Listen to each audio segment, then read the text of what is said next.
সামনের লোকেশনটা দেখুন, মানে আমার চতুর্দিকে, পিছনে, বাম দিকে, সামনে, ডান দিকে, এই যে টোটাল পাহাড়ি রেঞ্জটা দেখতে পাচ্ছেন, এটা হচ্ছে Similipal tiger reserve forest range.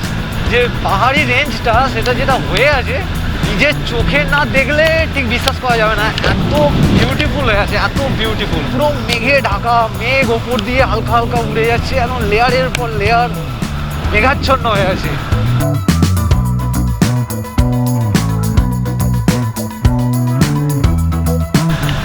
ওই সামনের রাস্তাটা এঁকে বেঁকে এরকমভাবে চলে গেছে সিমলিপাল টাইগার রিজার্ভ ফরেস্টের মাঝখান দিয়ে।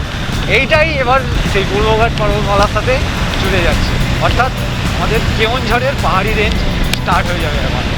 মেঘ মানে মাথার ওপর মেঘ হয়ে রয়েছে, যে কোনো মুহূর্তে ছপাং করে নেমে পড়বে, এইরকম টাইপের মেঘ হয়ে রয়েছে।